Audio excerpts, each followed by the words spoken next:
Welcome back to Mush and Vlad.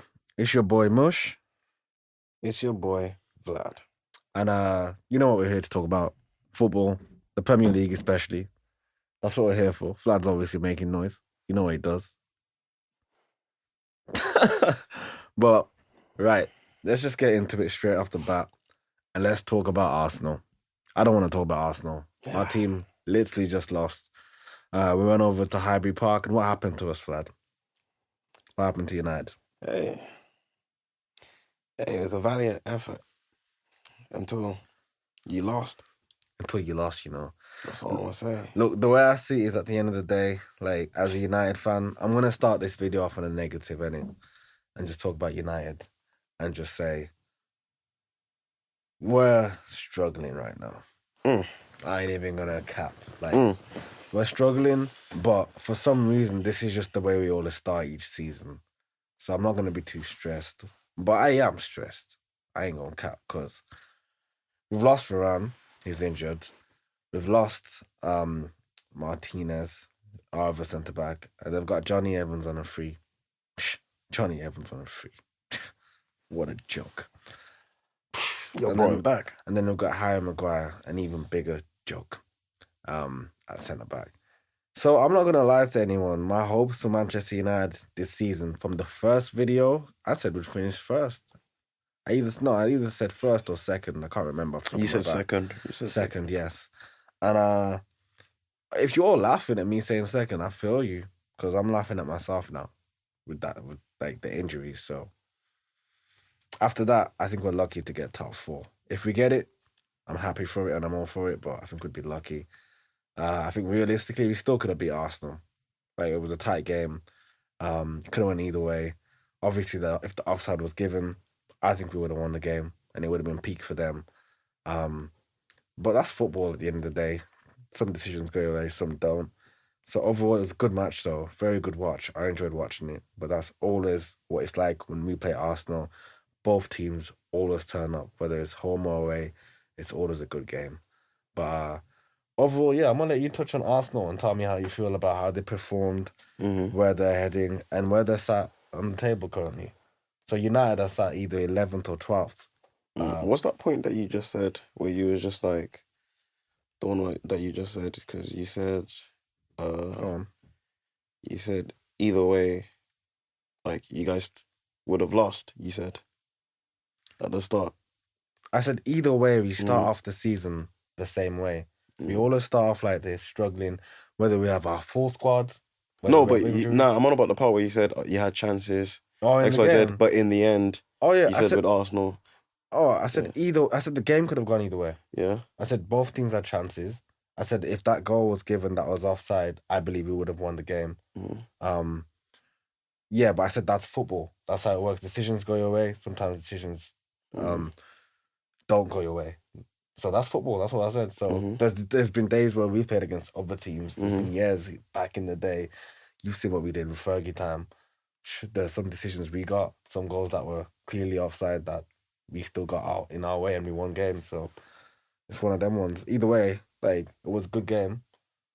We both created chances. Both teams could have won. And I think the better team in the day did win, because I think in extra time you guys played well and you did create two good goals. So well deserved. But I do believe if that offside goal went in, different game at that point. Just letting you guys know, he picked his team to finish second. Just letting y'all know, innit? He picked his team to finish second. I did, yeah. And he laughed at me when I picked my team to finish first. To finish first. Have a big effort at first. I mean, could you say more? Because like, who has the better chance to finish second between my team and your team? Which team is better? I mean, do you feel look, like, man. Look, be honest. Though. I always say this. At the end of the day, it's easy to talk when you're up in it. Like, it's easy to talk when you're up. Like, when it comes to football, like, it changes so fast. If you guys get one or two players injured, all of a sudden you don't have that energy anymore. All of a sudden you're thinking, oh, my team's actually gonna finish third. Like, it's, you know what I mean? All of a sudden you might even drop a place. You said first, you might say second if you get one or two injuries. You know what I mean? So it's one of them ones where it's like, we don't have a defense. I'll keep saying it all day. Like, when people talk about my team, I'll say two names: Johnny Evans, Harry Maguire. I'm gonna always say that because what is that? That's not a defense. That's not a partnership. Mm. You're just asking for a loss. But here's my thing though, Go on. because like the reason why I talk the way I talk with you guys is because look, if Man U finished above my team 2 years straight, so the 2 seasons before they finished above me, I'm including the second place as well. Okay, yeah. Because we finished second place last season, and we finished 5th. Okay, yeah. As well. So it's like, if your team was finishing above my team consistently 2 years in a row, and even in the third year now, which is this year, the team looks I always feel like my team looks better than yours, innit? Because I feel like they are. With my team, I just feel like there's little itty bitty cracks. With your team, the reason why I always say what I say with your team is because, one, we have been better than you guys, not just this season, well, the season before, but the season before that as well. Yes. So it's like I've been seeing more progression from my team than I have from your team. Okay, I agree with you. Like your team's progressed, yes, I agree. But I feel like my team has been progressing at a higher rate than you, man's. But that's simply because we still got a good bunch of the same players that have been molded around Arteta anyway. Our best players have been with Arteta for a long time minute now. Yeah, we're still. So this Eric Ten Hag's second season. So Ten Hag had a good season finishing last year. I'll give him that. But obviously, it's a new season now. And as for the game, to be honest, I knew my team was gonna win because I told y'all at home, at Emirates. Even when you guys actually score, even when you guys are scoring 2-1 goals, I know for a fact my team's giving you man's 3. We'll score more at least at home, innit? But it annoys me because when my team plays at your ground, we're not so great at all because we can score first as well, and then we'll lose the game like 2-1 or like 3-1. Or you guys will go up 1-0, then we'll draw 1-1, and then you'll win the game 2-1. Yeah, I mean, 3-1. That's how it is. It's like the same way it is for us at Highbury. That's the way it is for you guys at Old Man calls it. I'm like, what's it called? You know what it's called, man. Nah. You know what it's called, fam. I forgot. You see the sponsor on the shirt, man. You see the sponsor on the shirt. Right? You saw the sponsor on the shirt a lot. Right? You saw the sponsor on the shirt a lot when they scored, man. You saw it, man. You were seeing it a lot. At the end of the day, man, I'm still gonna stand by what I said when it comes to your team. My team finishing within top 4. Do I think they'll finish above Arsenal with the current state of the team? No. Not with that defense. With that, like, if we had our defenders, at least I could look at you with chest and say that. But not with Johnny Evans and Harry Maguire. Nah, I can't stick by them. I can't lie. Not gonna lie. So you had me on ropes there, though, with the Garnacho thing a little bit. I ain't gonna lie. I was on ropes a little bit. What do you mean by that? Like, I was a little bit worried because it was close. It was super close. Explain what you mean. That's the only time I was really like a bit worried because I ain't gonna lie. I feel like even if you guys scored that 2-1 there, because of the added time, I feel like we would have nicked at least one back. Probably. Most likely. I feel like that's how it would have went. I feel like if you guys scored with Garnacho, could we have made it 3-2 with that amount of time? Probably. But I feel like we would have at least minimum would have gotten another one back and made it 2-2. So that in my head, I felt like we was never going to lose anyway. And it's funny because when you went up 1-0, what happened? Yeah, I know. And it was quick. I know. I think the timing of that second goal, if you looked when the offside goal was given, the timing of it, it was in like the 80th something minute. I think overall, even with the added time, it's tough to say what's gonna happen, but I feel like we would have seen it too. I think you know that saying that styles make matchups.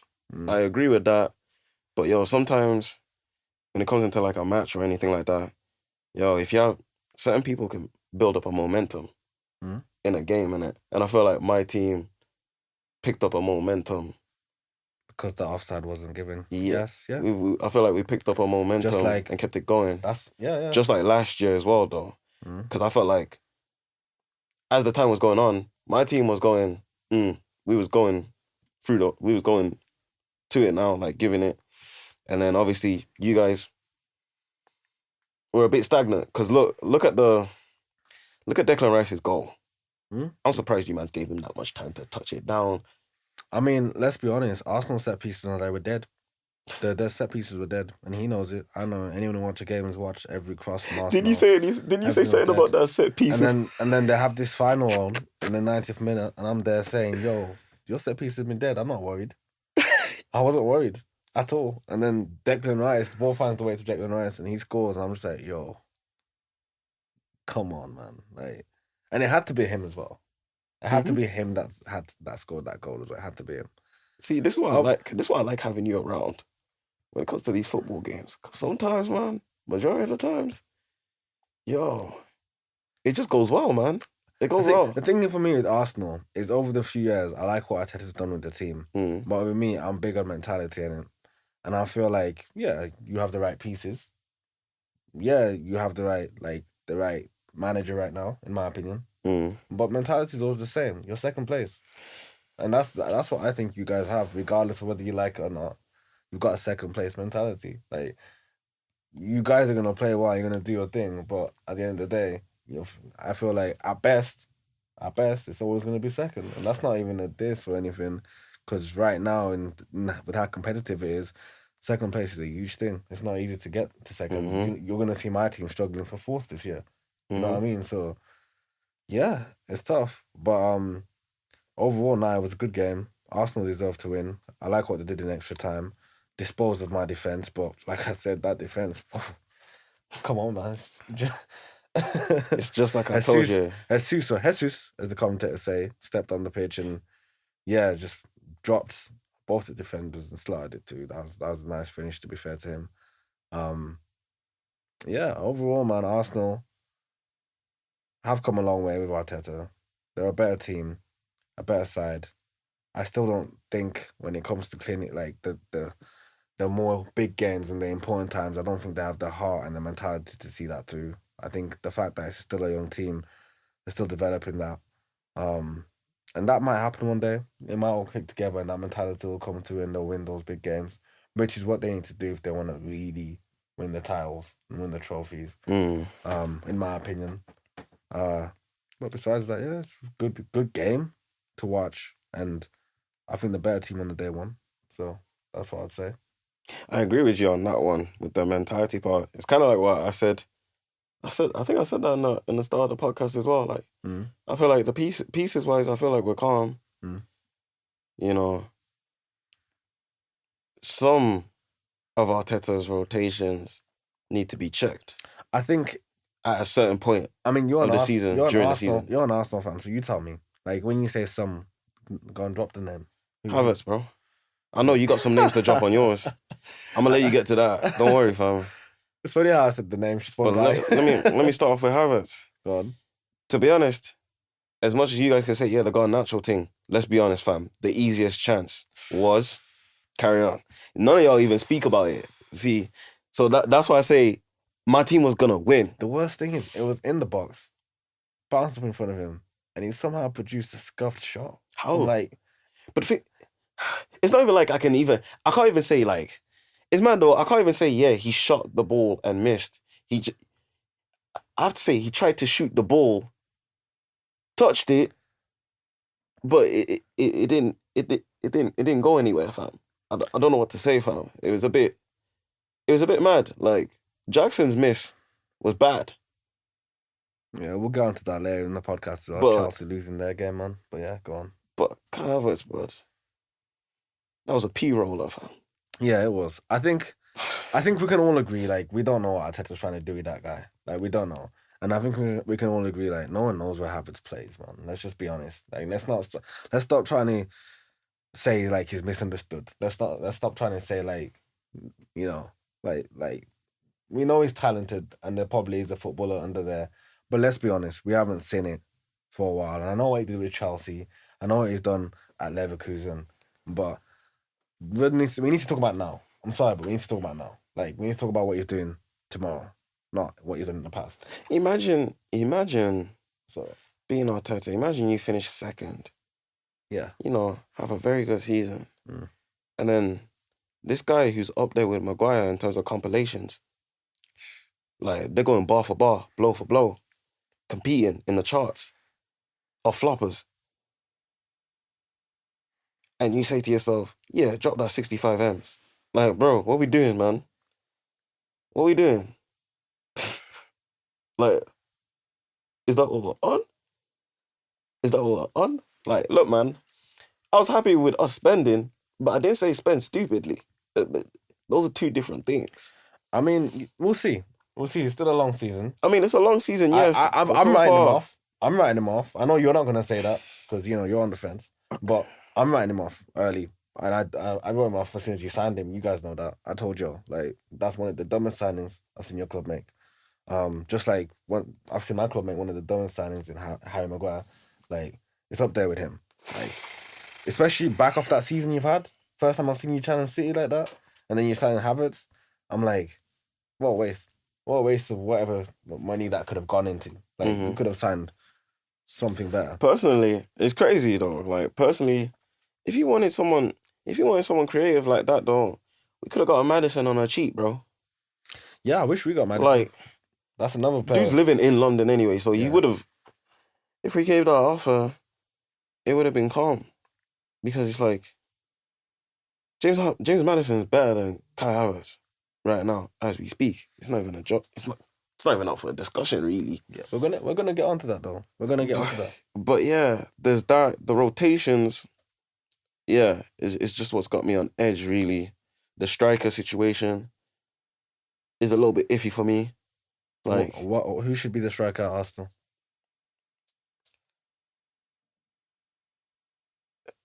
See, it's weird when you got strikers that bring something different. You know what I'm saying? Okay. Yeah. Gabriel brings something. Jesus brings something to our team as a striker. Okay, yeah. That's different to Nketiah, and I know you know that as well.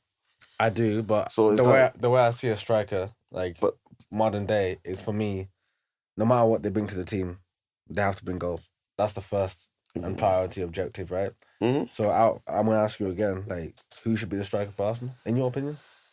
I mean, I wouldn't mind trying. I would have not mind us trying to get Vlahovic or, you know, some other strikers. Even what's his name? Colomuni? Yeah, I know. Colomendi. I think not Mendy. I know Muni, sorry. Yeah, him, yeah, even him. PSG took him. Yeah. So it's like, there was options. Yeah, they've already got him still. So there was options. Okay, so and I feel like, go on. Out of the players that were available, I feel like we could have done better in it. It's a good transfer, but I feel like out of the other players that were out there, we could have done better. That's all I'm saying. But like you said, it's a long season, innit? And then another thing I got to question is the mentality part. So the part where I knew where the mentality was different is that Man City Arsenal game. We stayed at mine and watched it. The one at the Etihad. Okay. Remember when we watched that one? Yeah. I looked heartbroken, fam. But yeah. Thing is, it's that's when I knew, okay, mentality-wise, that's the thing we need to beat right there. Because, Man City, like I said, man, De Bruyne, both games, De Bruyne was possessed, man, against us. Not even just De Bruyne, home and away. Not even just De Bruyne, though. So, like, that team's all winners. Like, everyone on that team has won something. You're with a team of players who, if I'm being honest, there's a few players who have probably won things. But majority of your team ain't won anything. It's young. Ain't won anything. That's calm. They are young. You're not expecting to. But Man City also have a very young team as well. But a lot of them... They have a young team, but they're young ballers. Like, Alvarez could walk into any other team in Prem. Yes. But I'm going to say that. But my point is, they have a star, like a 5-star team. Like Arsenal still sat like a 4-star team with hopes of being a 5-star team, which is fine. I'm not and even they're four and still a half, and fam. they're still progressing, which is good. Not, But not 4.5. look, man, on what, on pairs? Yeah, man. Pairs, man. Yeah, on pairs. All right, cool. There you go. But nah, like I think, like you said with the signings, okay, you didn't get transfers you would have preferred. That's calm. You're basically saying Dry Havertz doesn't fit with Arsenal. That's That's a fair dry enough. harvest. That's calm. And you're also basically saying, Mentality. you kind of said in a way, what I took from what you just said is in terms of strikers, you don't have anyone. Because when I asked you who you'd put as Out and out. when An out and out goal scorer. you don't have that. That's what you Nope. basically told me. So Nope. that's peak for you because at the end of the day, like you have Jesus, who was a good signing in my opinion. Obviously, he got injured, so it's peak. But I was excited about him. I thought he'd do well. But it sounds like because of the injuries, when he did play, he just wasn't doing enough for your fan base. By the sounds of it, but you let me know about that. And with Nketiah, I just automatically know, like, no matter what he does, you're not gonna want him there. You want like a proper striker, you know. You saw that Crystal Palace chance. Yeah, but But then I again, was he did score. He did score. Look, man, when he scores a good goal. Like when he scores like he can score it. Me But personally, sometimes when he makes sketchy moves where he's just like, okay, I want to try and get proper fancy. Let me try and score. Let me try and score an amazing goal. That's how I know he's got like the striker's mindset because the type of goals that he tries to attempt sometimes. Because he does weird flicks sometimes when he's in the box, like running in and all this and all that. So that's why I agree with what you say when you say, oh yeah, in terms of strikers, because you always say it, like, yeah, you should play Nketiah more. You should do that. To be honest, you back Nketiah. I do, yeah, because Jesus is injured and he's messing about with someone who clearly is unstable in terms of an injury. Like he's injury prone. Like you got one striker and you've already got one other one. Play him, and like if you want him to get better, give him consistency, give him a run of games. Like so that's what you're gonna have to do regardless. Unless you want to play Dry Havertz up front, then do that. And I don't think you want to do that after the game you saw. So yeah, it is what it is. Yeah, I think Arsenal don't really have a striker. That's sad. But they're making it work with that one, to be fair. So yeah, I feel like that's Arsenal United covered. Obviously, we'll be back at Old Trafford. Only thing I'd like to say is, as for United, Yep. in terms of people saying, Bumped a knee. It's my turn now. So yeah, Anthony Bumped or Bumptony, as you just called him. Yeah, I'll be honest. I said at the start of this season that I was going to give Anthony, this current season to prove himself, but I've given up on him. Like, nah, he's a fake Brazilian. I'll keep it real. Like, he needs to get his passport revoked. Like, with the stuff I'm seeing, he's not taking it serious, man. Like, and I've started to see other things. I'm not gonna get into it, but I'm seeing problems off the pitch now, and I'm like, nah. You just go. You gotta go. You gotta go. And we're having problems anyway, like with the defense, as everyone knows. So, Anthony, dead performance. Rashford, not gonna lie, Ben White got cooked in that game. Yeah, my boy got cooked a little bit. It's been a hot week, and for Ben White, that was a hot day. Like I know that was a hot day for Ben White. He felt the heat. And that's unfortunate though, because in my opinion, Rashford on his day, can cook a lot of people anyway. When it comes to on 1-to-1. Overall, I felt like my team didn't play that well in the game, but we never need to play well to beat Arsenal. And that's the truth. Like even when we do beat you guys at Old Trafford, we don't particularly play well. You often play better than us, but we just get the result. That's what we do. Like to be honest with you, but nah, it was a good game. I enjoyed it, and yeah. All I wanted to say though is as for people talking about United, Chelsea fans, don't try and talk about United. You got your own problems too. Difference is, I've got an excuse. I don't even have the defenders. I don't have no, a lot of my players are injured. You have a whole new team with, okay, 1 or 2 injuries, but you have a defense. I have Harry Maguire and John Evans. What's your excuse? We faced Arsenal. They finished second last season. You faced who? You know what I mean? So, like, when I hear, like, other fans, like, talk about, like, my team and be, like, jumping on United going downhill, that type vibe, it's like, it's ETH's second season. We're having a few injuries. Like, the stuff he's had to do since he came, getting rid of Ronaldo, facing all this Greenwood stuff, bringing new players in, trying to get his way of football, this transition football, it takes time in it. So I know you have to buy into it. The same things they're going to be saying about my team and ETH are the same things they were saying about Arteta when he came, by the way. So it's the same kind of thing. Give it some time, a few seasons, perspective's going to change. All of a sudden it's like, oh, United are back. And then if we get back in as well, people are going to be scared again. And it's going to be like back in the day where you didn't want to face United anyway. So that will come soon. It's just going to take a couple of years. So I mean, it's been 10 years. Hey, look, it's been 10 years and we've just been going through managers. You know what it's been like. This time, we're putting our foot down and we're trying to stay with someone for a long time. I mean, in Arteta's defense, though, I always say this, bro. In his defense, Arsenal was his first head coaching job as well. Yeah, go on. So, like I said, Ten Hag's already had manager experience anyway. Okay. He already has his own formula. Okay. You know what I'm saying? He already has his own formula. So when he came in to Man U, I feel like he already knew what type of formula he wanted to play with anyway. I think it's just a matter of him getting his players and getting the players' mentalities right in terms of wanting to try and work for that system. I agree with you. Yeah. That's why I say I feel like my team's better, because my team, when I see my players, see what I mean? When I told you, from that Man City loss, the 2-1 loss, remember when you told me that one? I felt like that was the beginning for my team on a course. And then from there, I feel like the sky was the limit. I felt like the sky was the limit. I feel like it's tough. I don't compare the two. ETH second season, Arteta's what, third? Or is it fourth now? That's why, for me, I don't compare, because the time span's different. It's not his third, though. It's not his third. It's like his fourth, fifth. All right, let's just say fourth, right? So if that's Arteta's fourth season now, I have to wait till I see ETH's fourth season.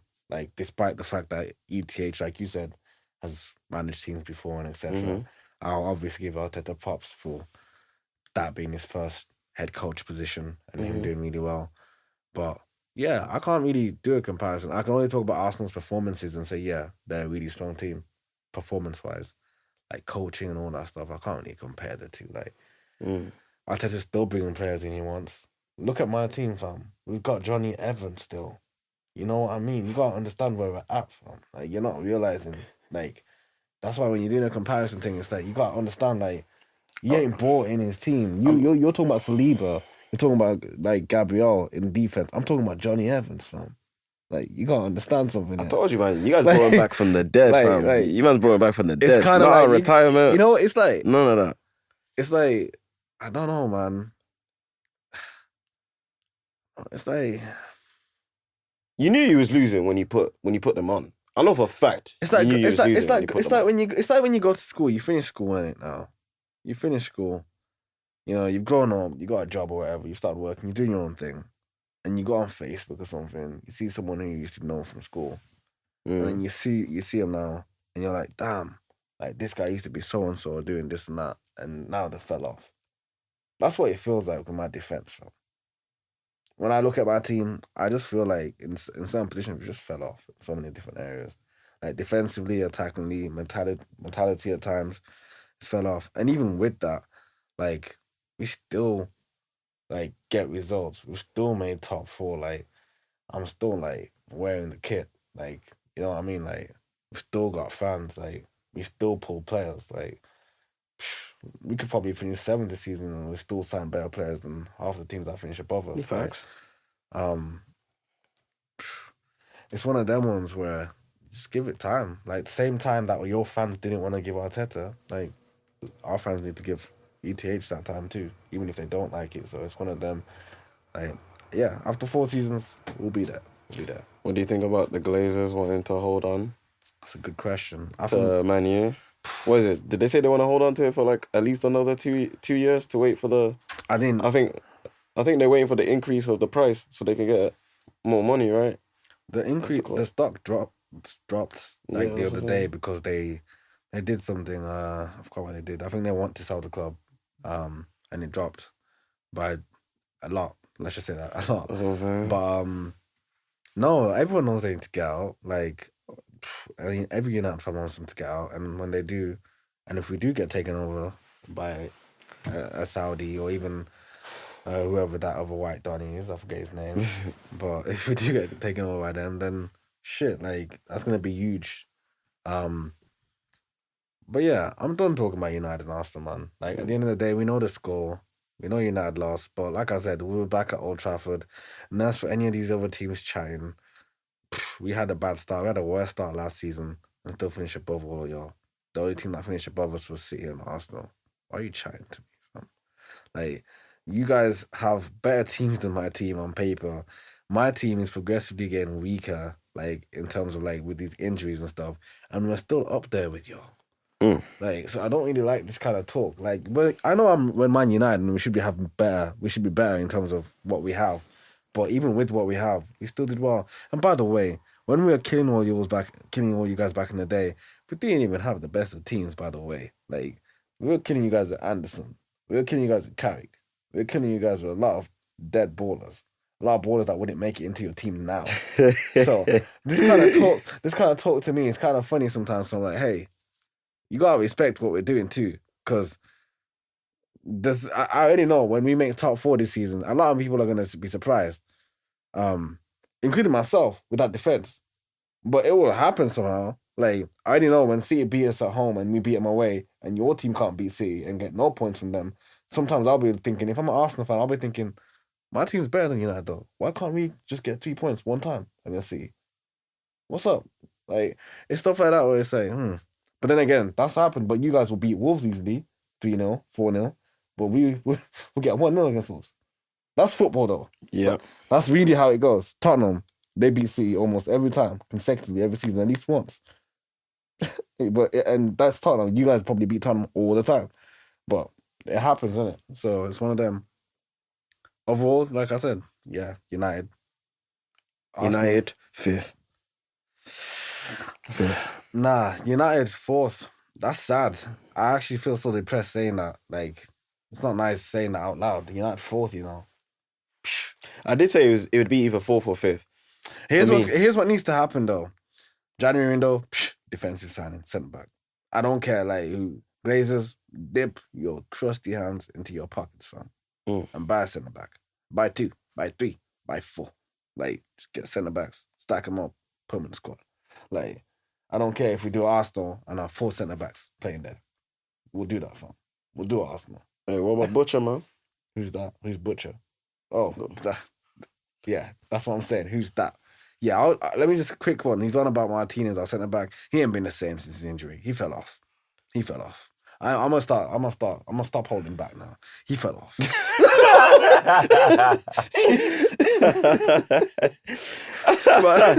I was stop. Bro, ever since that Salah, bro, ever since that 7-0, man, I was like, yeah, he got his welcome to the Prem moment. Now it's about how you respond to it. I'm giving him the benefit of the doubt. He needs his fitness. He needs to. Hopefully, his injury is not serious, but it clearly is. Yeah, like look, Van Dijk, Martinez, a lot of guys fell off. It's okay. It happens. You can't hold your peak. You can't hold anything for too long in life. It just happens, innit? But let's get off this Arsenal United talk. Like I said, well done, Arsenal players. Well done. You did your thing.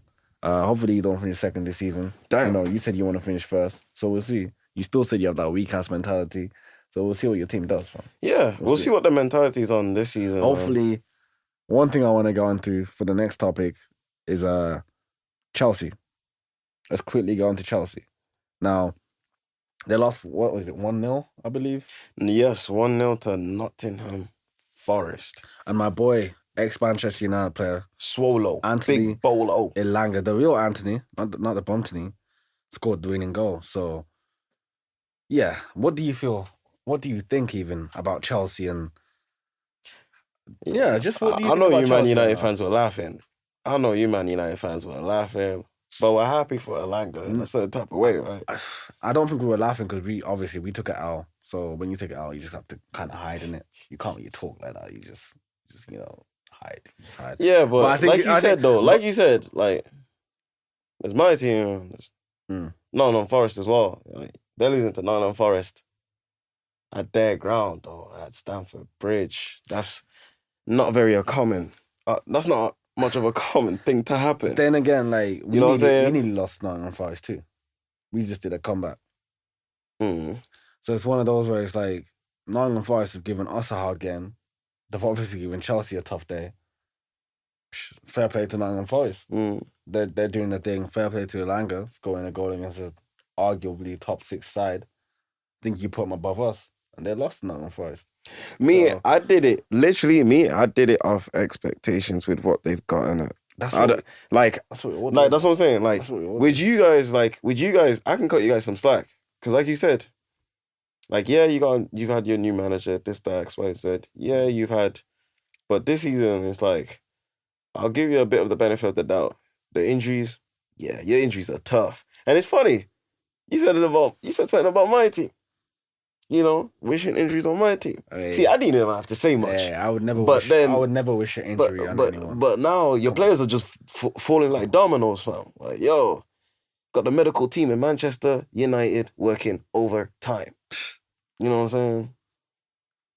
You know what I'm saying? I hear you. So Go on. with Chelsea, nah, I did it off expectations. Look, man, you ain't spending $1 billion, and I'm not gonna bat an eye to that. Y'all can do that if you want to, Chicano. Y'all can do that. But me, personally, I'm not looking over that. If you spend like over $1 billion and the type of players that they brought in too, like, let's be real. The type of players that they brought in too, it's not one of them ones where it's like, oh, yeah, it's like, yeah, it's young ballers that they expect to like develop and all this and that. But it's more like young ballers which you expect to, you know, have skills to do something, you know, like make something work. That Jackson chance. I think to be honest with them, they had a lot of chances. They had like 23 shots, and I know they had 0 goals, obviously, but they were unlucky. They had a lot of attempts on goal, and I think I think we all know it's just a matter of chemistry. Chelsea, they've got all the pieces. By the looks of it, they could be a strong team, but they need to build that kind of bond. Overall, yeah, it's obviously sad like that they're not beating these teams, but I think they will. But whether or not we see it this season or how soon we see it, we'll see. They need to make top 6 for me. They do need to make top 6 They this have season to. as a minimum. If they don't, for me, that's a bad season. Yes. That's a bad season. Can't even say it's a development season, man. Hell no. That's just a bad season But to lose overall. against Nottingham Forest, I don't know. Well, we'll see because you know how the Premier League is. Moving on, how do you feel about Liverpool right now? They're on fire. Your team's on fire, man. Your team's on fire. I'll give you that, man. Hey, like I said, man, I told y'all, Van Dijk got a point to prove. A lot of them ballers over there got a point to prove. I said that. Didn't he get a red card in that game, Van Dijk? But it's funny. Nah, he got a red card in the Newcastle game. Game 4, wasn't It was, you know what I'm saying? It's peak though. His red card was a bit peak, but he did touch him on it, where like with his foot. Yeah, so it's a foul. It's a bit techie. It's a bit. You know, is there a guarantee that it would be like fully 1-on-1? I don't know, but either way, it could have went either way for me personally. It would have went either way. If it was a yellow, if it was a red, I would have been like, oh, yeah, I'll see the cases there. But Mo Salah, I don't know what's going on with him, man. It must be the hand wrap, fam. It must be the hand wrap that he rolls around with now, fam. He's feeling like Suarez, bro. Oh no, he's got a different mindset now. You know what? Salah in that team, I've started to appreciate Salah more ever since Mane left. Like, I always rated Mane more, but seeing Salah in that team on his own, yeah, like, Salah's, he better stay there. They need him to stay there. Like, I'm hearing all this like Saudi. All this noise from Saudi. I feel like they need Salah to stay there, definitely. He's a valuable asset to that team. Even at his age, he's a good player on his day. Obviously, he has certain games where, you know, he can be a bit wasteful, in my opinion. That's how I see him. On his day, clinical. Yeah. And it's a tough day for anyone going against him, but he also has days where he's very wasteful, in my opinion. I also feel like that Liverpool team, I'm starting to see that new midfielder now and what he can do, because before I had a lot of question marks about him. and I still do have question marks, but he's been playing really well recently. I can't pronounce his name. I know, I'm not even going to attempt to. Is it the one that begins with an S in it? Yes, of course. Can you pronounce his name? I don't know. When I looked at it, I was like, But okay. he's been playing well recently. I got to give him his credit. Trent, man. I saw the England them reveal the team, and we'll talk about that in a bit as well. So I'm not going to say too much, but I'm not sure if I'm not sure if they're still playing him as a right back in Liverpool, or they want to do this whole centre midfielder thing. But yeah, I think his time as a defender for me is over. It's got to come to an end. I don't think he can play defensively no more. It's funny. I told my boy Junaid this for time. That y'all gotta make that move. Y'all gotta move him to the midfield. I've been telling y'all for time. I think he has to play that. You can't have a passer like that, a dude that can whip a ball like that from anywhere, bro. You can't have a guy like that hanging over at right back. I'm sorry, it's just not gonna work. If his defense was on demon time, if his defense was even like close to like demon time like that, then of course, all day, every day, he could be playing out right back all day, every day. But central mid for me, him playing like more of like a central mid role, it would work. I feel like it would work. Things with Liverpool, if they did put Trent as a CM, who's Trent? Whose spot does Trent take as a CM, and who goes right back? Either way, someone's getting sacrificed because they've got that new guy that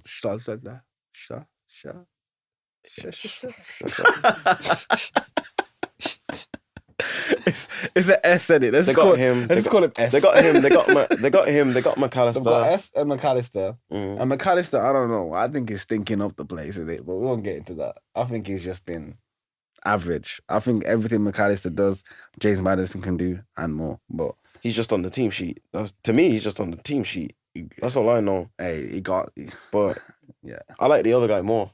Yeah, him. no, in terms of between them two, I'd say the other guy has been better than McAllister. He's been a bit more fun to watch. Yeah, Liverpool though attacking going forward. I said like as soon as they signed him, I really like him in the Liverpool, in the Liverpool team.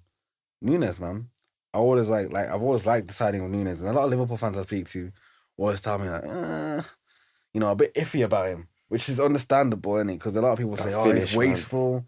He doesn't finish, he's not clinical enough. And I always said to him, like, it's his first season, like, and if you watch Nunes, when he comes, he always makes an impact. Like, the chances he gets aren't just out of thin air. He makes the right runs. Yeah. He gets into those spaces. He's always looking to do something. And that's a quality in players that you don't always get. That's why, like, he gets a lot of chances when he's on the pitch because he knows where to be. Like, and when he is clinical, we saw what happened. And see what he can do. Came on as a sub, and you saw what he did. Like, if Nunes could sustain that kind of performance and could do that consistently, like, he's got every attribute in his locker to be like a very clinical striker / winger, like, in that team. I feel like if he gets that finishing sorted, like gets it sorted, like properly, he could definitely give Haaland a run for his money in terms of like scoring wise. Like he could definitely finish second and all that stuff. He could give him a challenge because now with Kane gone, I don't see many people giving Haaland that much of a challenge on the goal tally side of things. But if you had to ask me who could come close to it right now with the players in Prem, I would say if Nunes was to get his finishing sorted, because at Newcastle, see what I'm talking about. At Newcastle, when his finishing was on point, I don't know what was on with him that game. He must have been on vibranium or something, fam. Because the way he was finishing, I was like, yo, what's going on here, man? He's putting on some... Obviously, he still got that, shoot on sight. Yeah.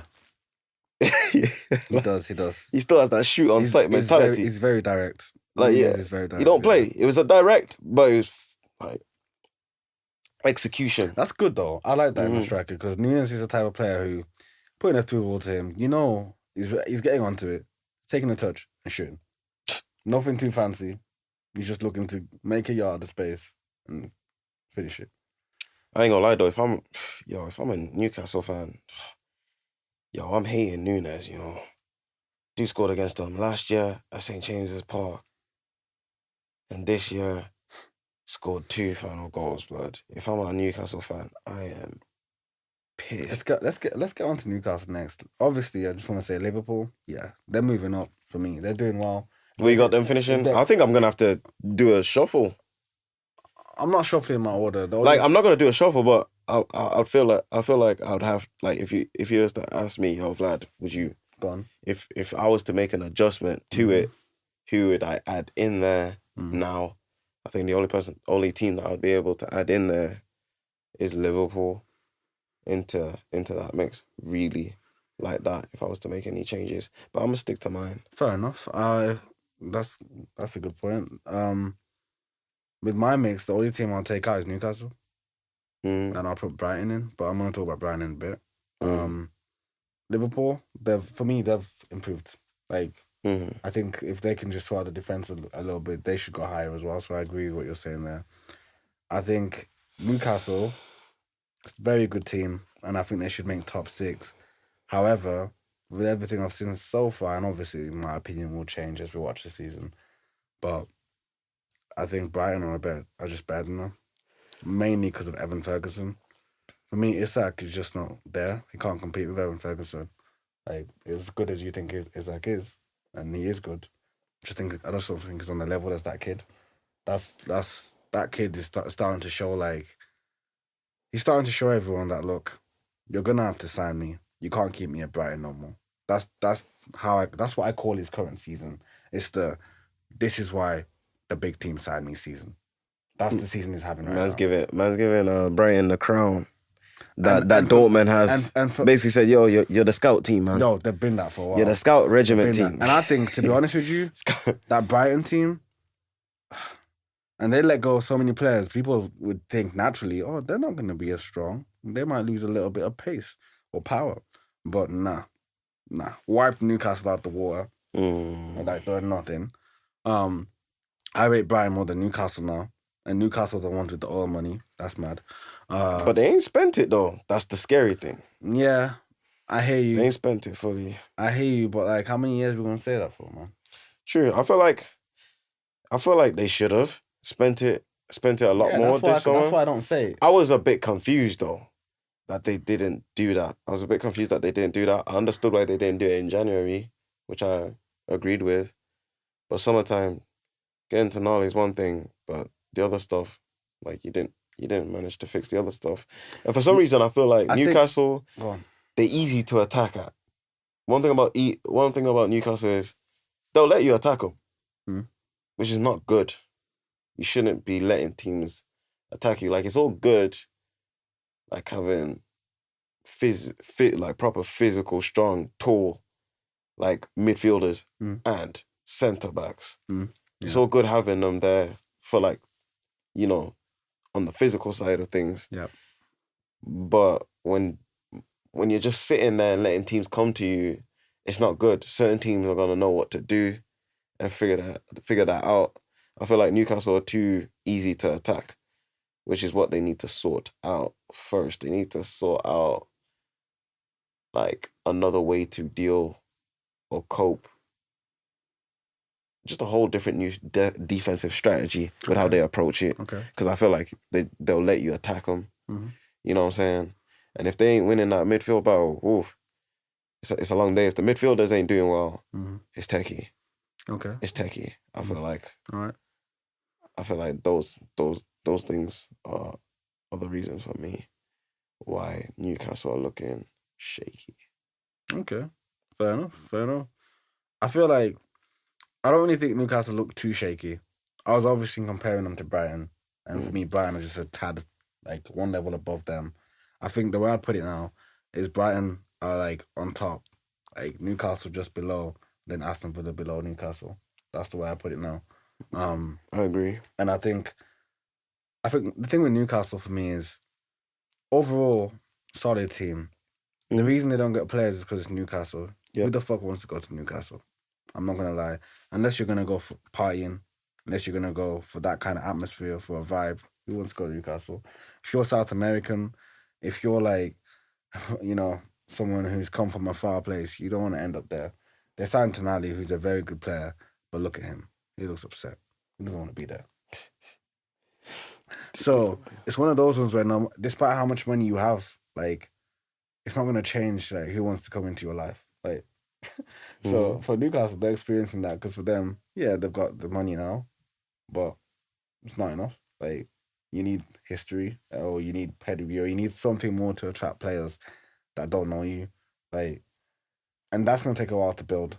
So they need to build that with their current squad, which means winning trophies, means being consistent. Even if they won a Carabao Cup last year against my team, that would have been huge for them. That's why they were so pissed when we beat them. But they've still got things like that. That's why I'm saying, like, Champions League, which we'll get onto as well. But we know their draw, and they're going to lose. Yeah, they're going to get slaughtered in the Champions League. Of course, they're going to get touched. But it's big for them because the revenue, getting more eyes on them, and growing their team is something that I've been giving teams for, like Arsenal, more credit for. As much as people don't like your team, as a brand, as a team, you're growing now. Like, you can see the marketing and the way it's going. You can see more people wearing your shirt now. Even though you've got history and people have done it for a long time, it's growing more like modern day now. There's kids who are actually talking positively about Arsenal.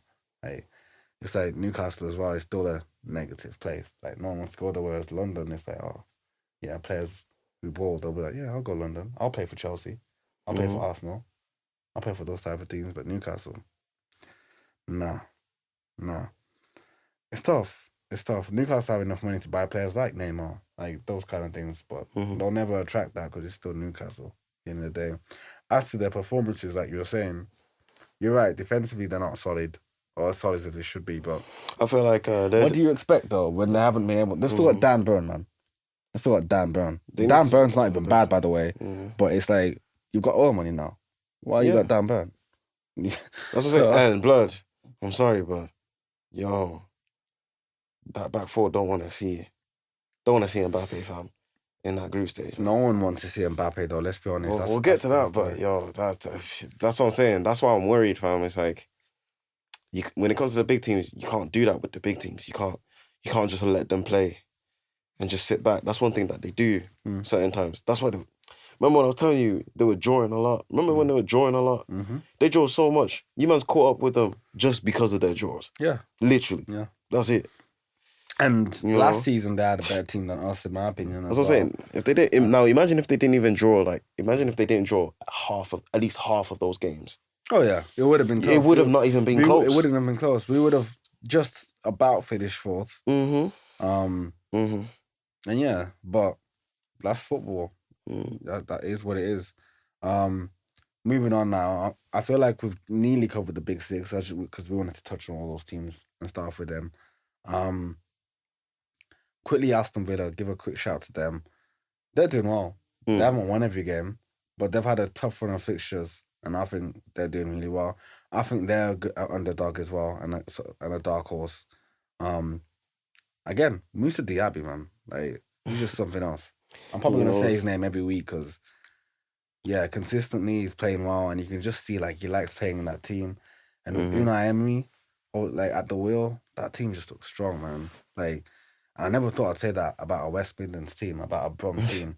That's crazy. But Villa are actually looking decent. Like, they're really good, man. They're really good. Like, if I was like a young baller living in Birmingham and I could make it for like to Villa, I'd actually be excited. Like, it wouldn't be like one of them where it's like, oh, like I'm going to Villa, like I might make it. Now it's like I feel like it's bigger than that now. Like, you've got players that you'd actually want to learn from, work with, like grow, and that's sick to see. Like, because like if you look at our local teams, man, like on the bigger scale of things, nothing impressive, is it? Like most of the time, like it's very off-putting.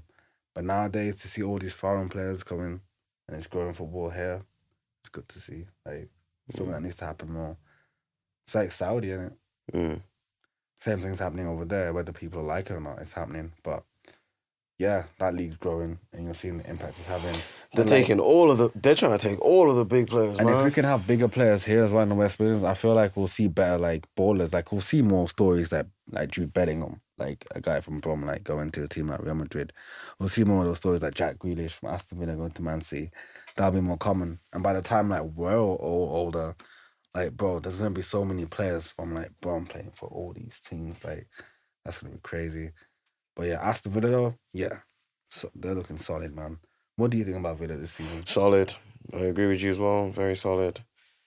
Um, like I said, the loss against Newcastle, unlucky. Newcastle on those type of days, you ain't stopping them. Oh yeah. So couldn't really knock them for that. Other than that, the sky is the limit. To be honest, I'm gonna keep a close eye with that team, but the sky is the limit. I like what they're doing. I like how he's, like I said, I like how he's playing. Ollie Watkins, telling him to be direct, which I've been saying. Yeah, you have said that. Just do it, man. Because I don't get it. Because like I've seen his goals back then in Championship, bruh. He was making them runs, blood. Yeah, it was running in know? behind. Yeah. Yeah. So he was just getting. So now he's tapped back into that. So that's what I'm saying. It should be fine. Should be fine. Okay, and the last team for the Big Six, Man City, man. How do The juggernauts. we feel about their performances? You know what? It's the fact that they're winning. That Sheffield United one was so annoying. It was so annoying.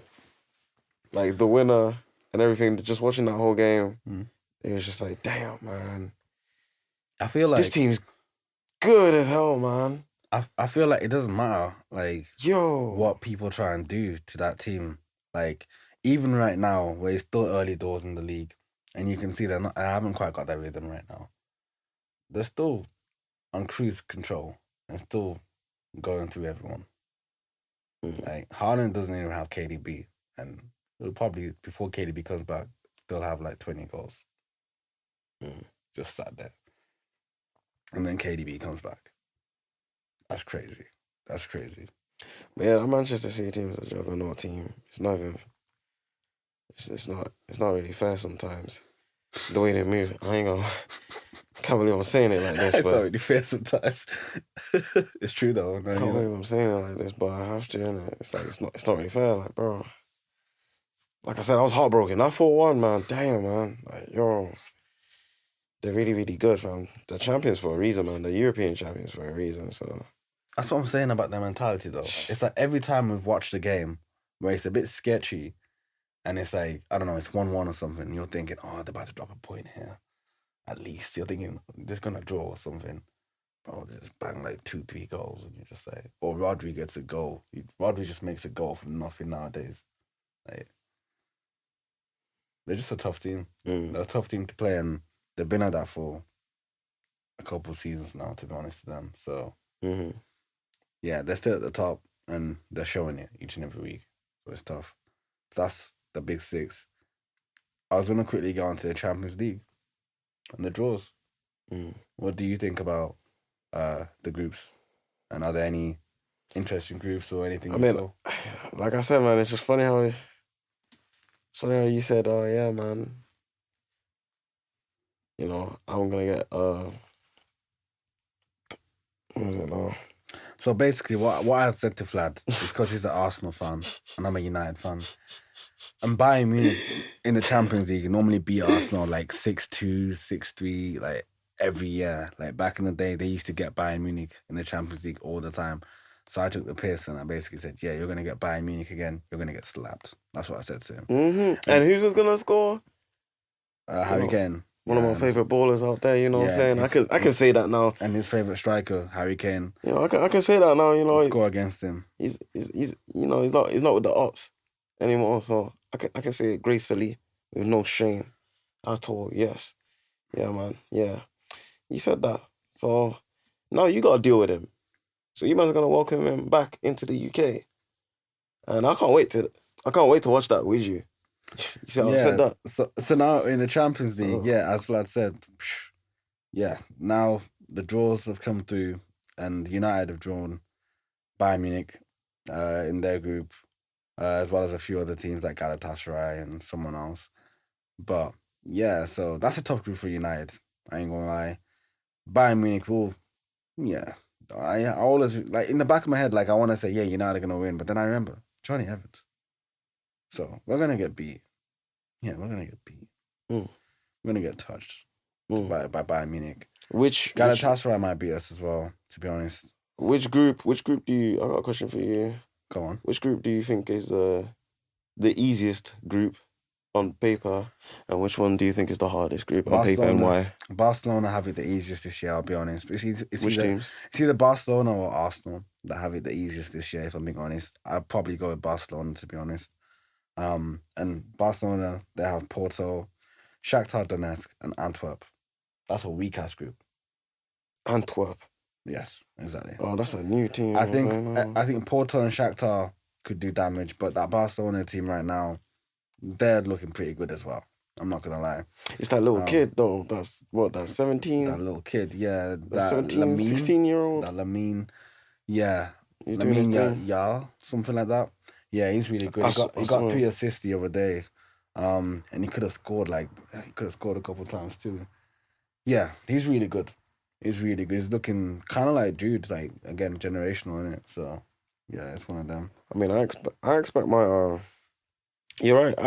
I kind of expect my team to finish top. I mean, your team's got Sevilla, PSV, and Lens.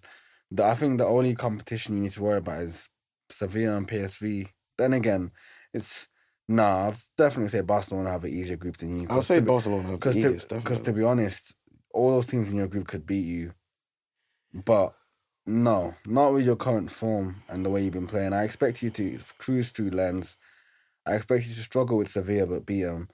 And depending on what kind of PSV you face, I expect you to beat them as well. I expect you to see that group to maybe draw one of those games. I think the hardest group, well, we all know what the hardest group is, don't we? What would you think it is for you anyway? The hardest one has to be Newcastle's one. Yeah, I agree. Like, who do you think comes out on top of that group? And that's a hard question. It depends. PSG are starting to play Mbappe now. They've realised. Without him, PSG have changed a lot of their players, actually. But they've got, they've brought in players as well, though. So I feel like they brought in the players because they're just like, they know, and he's definitely leaving us. Yeah. So we might as well. I feel like they're just getting their packages ready. Yeah. For when he goes, innit? Mm-hmm. But would they, be real with yourself, would they not want to play him while he's still at the team? Even with that last year? They're gonna have to. Like, you're gonna have to with a player like that. You can't drop strikers that score you 30 goals per season.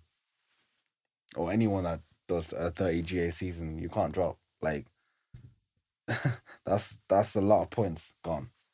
So, yeah. I mean, I think with that group of PSG, Dortmund, Milan, and Newcastle, that's tough to call. But yeah, who you got finishing where? I've got PSG finishing on top, just because I like how they've rejigged their team this year. They're actually giving some of the guys like that actually play for the team, like the youth team starts. It looks interesting what they're doing there. I'm going further than the groups after? No.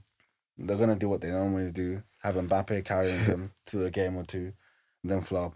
I think where it really gets interesting is when PSG make it out on top or finish second in that group, and they face like a City or Real Madrid. I always love seeing what Mbappe has to do on his own against those teams. Because that's what will end up happening. You'll have to carry and do something like when he faced Real Madrid that year in the Champions League and he like single-handedly did that. I was just watching that game, just blown away. Like that's one of those games. Who do you think finishes on top of that group? I got PSG first. Oh, I'm gonna go with AC Milan second. Okay. Dortmund third. And not Dortmund third. It's tough to call, isn't it? That's what I'm saying.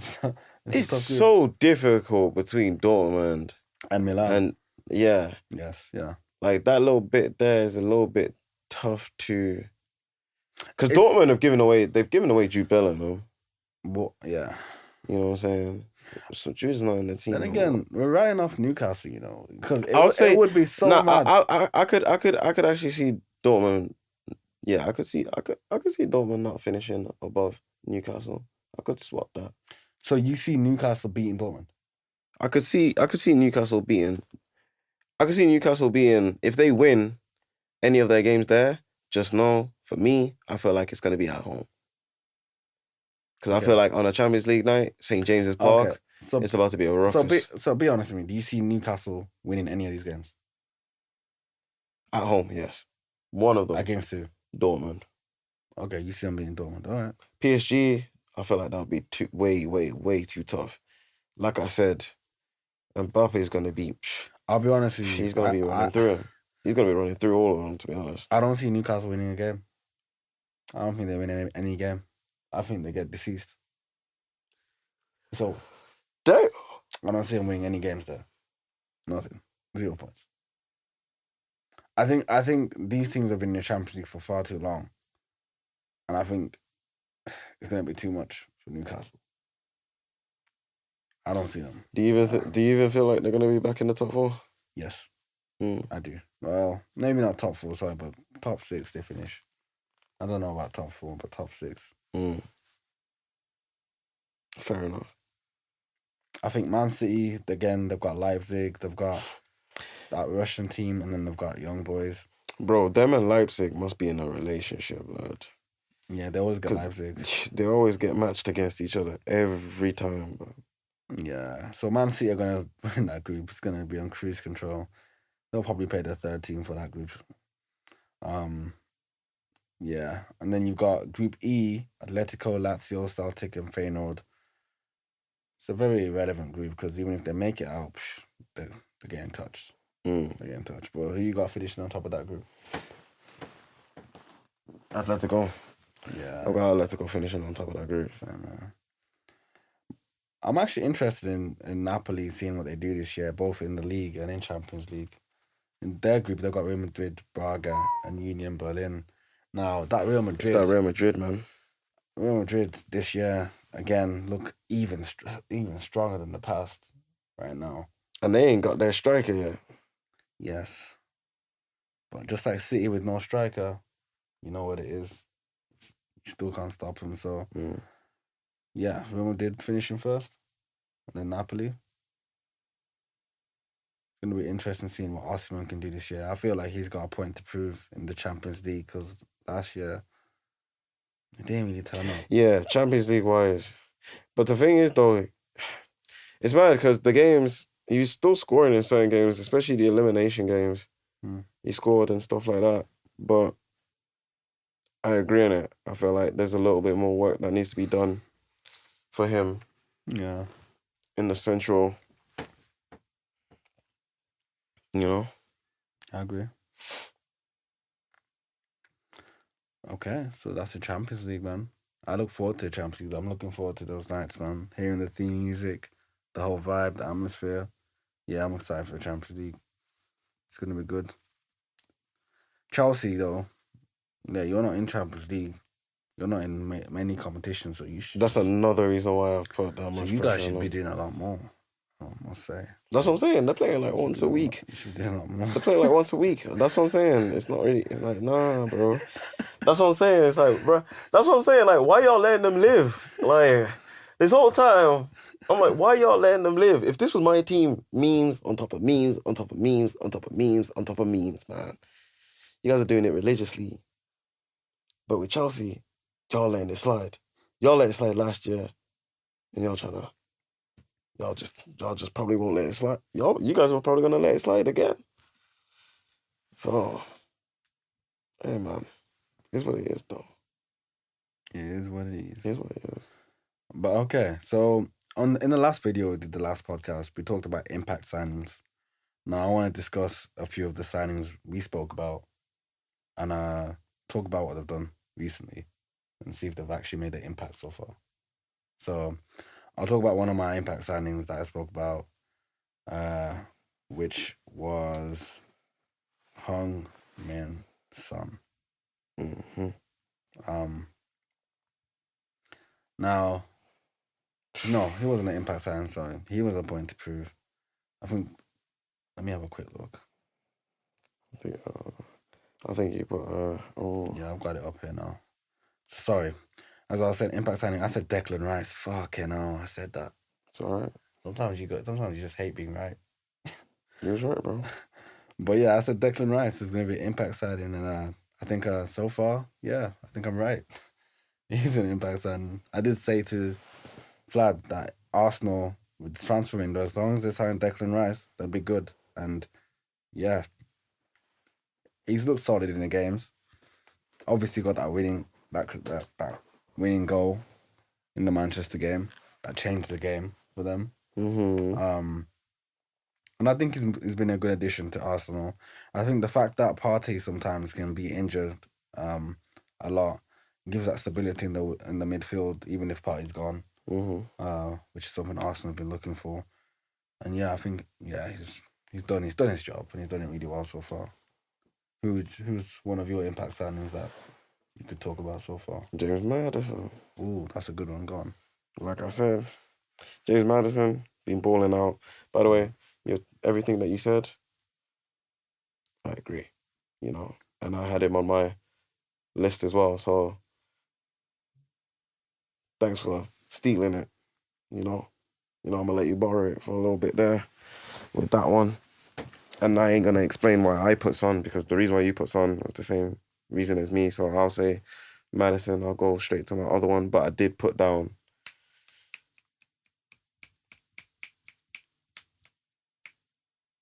Rice and Son. Oh, for impact signing. Yeah. Okay. All right. So actually no, I put Rice for impact signing and Madison, and then I put Son for the other one. Yeah. Damn. Okay. So yeah. Okay, fair enough. So how do you feel? How do you feel about Madison's performances? Do you feel like he's been an impact? Madison. Yeah. Yes.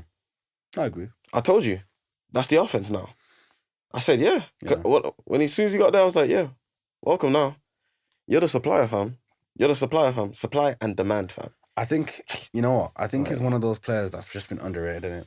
Let's be honest. Like a lot of people didn't really rate Madison like that, and I think now that he's in the Tottenham t-shirt, people are starting to rate him more, and you're seeing what he's doing in that team. Like he's very creative. Like his creative numbers are probably going up because he's playing with better players now. Well, better players, Richarlison, you know. Mm-hmm. So, yeah, no, I think he'll have a good season. I think Liverpool should have signed him. My team should have signed him, and yeah, I think he will end up finishing his career there. Bargain. Unless he gets the Saudi deal. And yeah, I agree that massive bargain. Massive bargain. Bargain. But yeah, Rice, I told you about Rice. Yeah, it's just Rice. The energy he brings. Rice, baby. You know what's that? So it's Declan. Nah, I'm chill. Name me another one of your impact signings for the season. He was the last one that I put down for impact signing. Diaby. Yeah, your boy Diaby. Balling out. He just knows what to do when he's in that. When he gets into that final third, he knows what to do. And he knows what he's doing. Yeah. That's one thing for sure. I agree with that one. That's a massive one. I also put on this list, I put down Nicholas Jackson. I'm gonna let you handle this, man. Take the wheel, man. I still think it's an impact signing. I think he had one game where he had a good chance and he didn't take them, which is tough. But that happens to strikers, and I think he'll make do. Like he'll in the next few games or next game, we'll score. We'll do this thing. One thing that me and Gideon liked about him is, like, he's always active. He's always in the spaces, you know.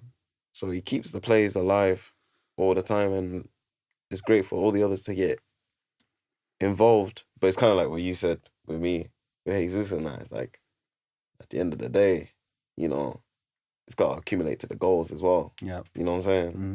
You're a striker. Mm-hmm. So you got to get them goals in. So, and that miss against Nottingham wasn't good. No, you know what I'm saying? That was a horrible miss, man.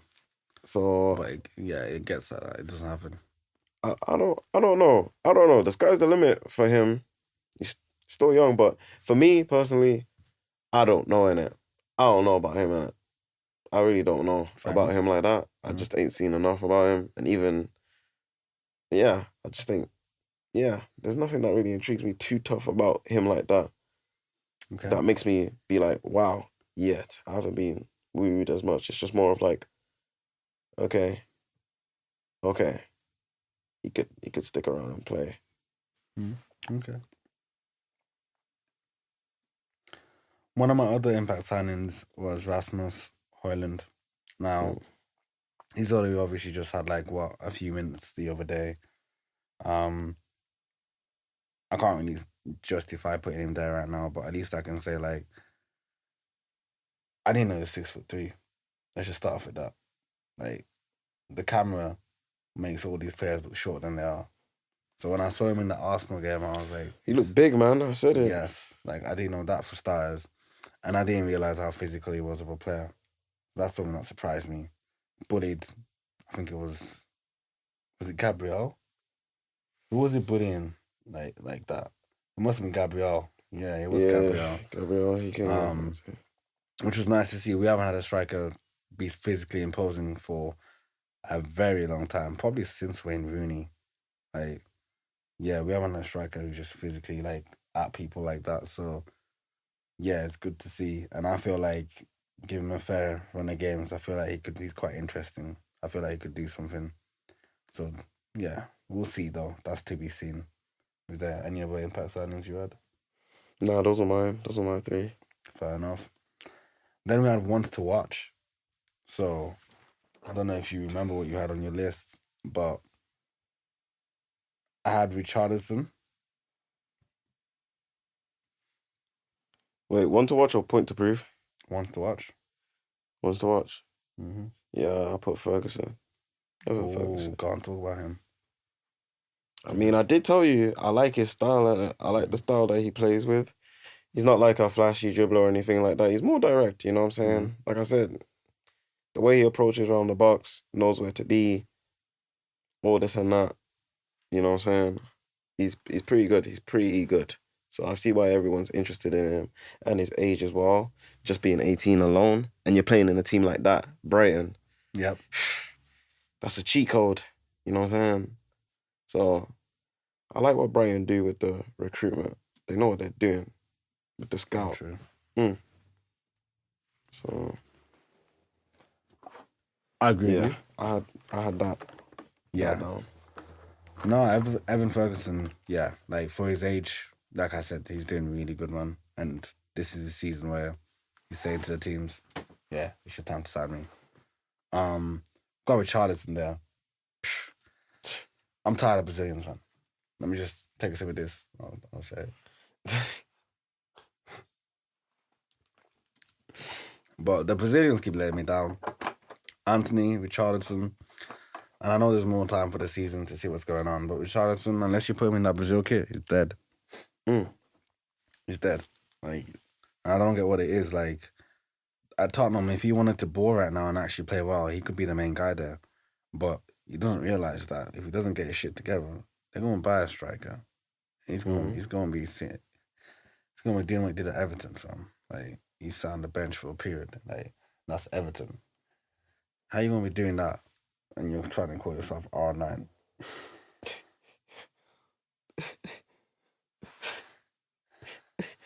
That's yeah. It's just looking like a take my top off merchant again. Mm. Again, it's looking like he'll end up with maybe 3 goals per season, ends up with about 6 offside goals, and that's it. That's the season done. And then when it comes to the World Cup again, that's when we'll do something special. He's just, yeah. In terms Mm-hmm. of ones to watch, yeah, I'll tell you right now, I was wrong for saying Richarlison. Don't watch him.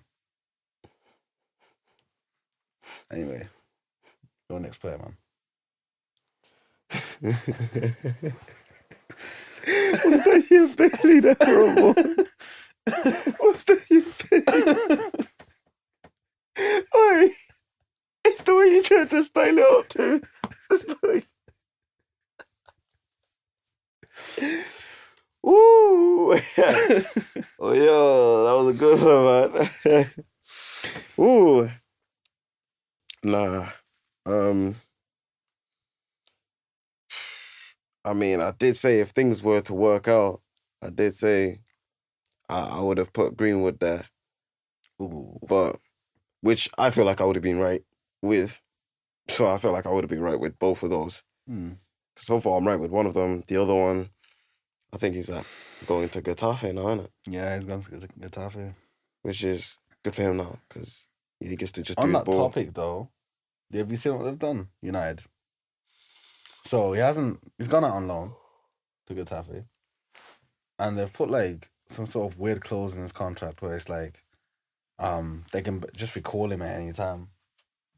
So speculation online is basically saying, he's gonna come back in January if he plays well over there. That's what everyone's assuming. Do you believe it? Well, here's how I see it. It's a business, innit? Football. And they want to make bread out of all these players. Greenwood has gone through a weird situation, a very sketchy situation. And then at the end of the day, the board of directors and all that kind of stuff, they still care about their funds. So even if they want to take him out the club, they still want some profit. So putting him on loan to Getafe, if he plays well, they can put a price tag on him and try and increase it and say, come get him. Or they bring him back into the club and it's still a win for them. And yeah, we bring back someone who's actually been getting game time now consistently and is ready to start in our team. My last ones to watch, Isak, your Newcastle bro. What are you giving him out of 10 so far? 7. I'll give him a 7. You know, that's actually generous of you. It's been all right. He hasn't been bad by any means, but he needs a bit more consistency for me to give him a high rating. I feel like he definitely fades away whenever they face a semi-big team. It goes non-existent. I don't know. Like, I said to myself, I'm not going to buy a Rashford t-shirt unless he gets 15 goals. He got 17 goals last season. I'm not going to rate Isak until he gets 15 goals. Just how nonchalantly you said that, man. I ain't gonna ring him unless he gets 15 goals. How about you? How do you feel about Isak? I'm expecting him to score some more goals because, yo, I ain't gonna lie, Isak, they got Callum Wilson on the bench, fam. Yeah, they did. Like, yo, he scored like what, 18? Yeah, elbow okay? Yeah, people's elbow. Okay. Continue. All right, continue, man. Continue. I just didn't want you to be trying to talk and have to style it out. Like, yeah. Them ones where you're like, Isak. But now, though, he can get replaced. That's why I'm like, yo, make sure you step out because, yeah, Callum Wilson scored at like 18 goals anyway, like last year. So, yeah, Callum Wilson knows what time it is, man. He's been looking unfazed, by the way, this season as well. We're coming off the bench. And even when he's been coming off the bench, he's still been scoring. No, I'm glad because they gave Callum Wilson his run last season, didn't they? Mm-hmm. And he still did okay. He didn't do bad. But they don't want okay anymore, do they? You don't buy oil money to be okay. So, yeah, it's Isak's time. It looks like the manager believes in him, giving him a run of games. But like I said, for me, he's just not consistent enough. When he drops 15, we'll start talking. I feel like he can reach that. I feel like he can too. Like, I feel like potential, yeah, he can, but yeah. When we see it, we'll see it. 7 out of 10, though, that's good. I thought he was going to say 5. Deadass. Oh, no, 5. But yeah, on to our last segment of today's podcast, Point to Prove. And how do you feel about just the players we mentioned before and what they've been doing? Hey, bro, Heung-min Song, he heard what we said. Yes. Telepathically, he heard what we said, and he's like, okay, I'm going to remember this. Not even that. And that hat-trick. Yeah. I've watched the highlights like 4 times. Yeah. That match was good, and the hat-trick. was a very, very, very good hat Yeah, trick. you heard what we said. You put the captain's armband on.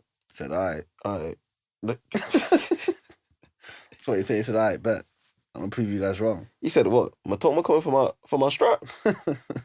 He coming Yeah, for my I'll title. be honest. In terms of the Asian player rankings now, what I said last time on the podcast, yeah, Son definitely, yeah, he looked at me. He said, yeah, Yeah, Son's just like, I'm look, back, I'm man. still here. Son was looking at. Son was probably thinking, hey, yo, look, man, look, man. KDB here, you know. God, just about like, you know, here. Mm. He's talking about. That's what he was probably thinking, man. He's like, yeah, me here, Matoma. You know, he just came into the scene. I think overall, yeah, Son, yeah, if he can perform like that more consistently, yeah, like, it's a good season. If he can, I think if he can perform like that, how many goals do you think he's getting? it's tough though, because with the way that Tottenham manager wants to use that team, they're very good going forward, but not so good going back. Mm. So it's good for Son in that team with someone like Madison, especially, to boost his numbers. 'Cause Madison, what he does, one of the good things he does is he makes runs like behind the back three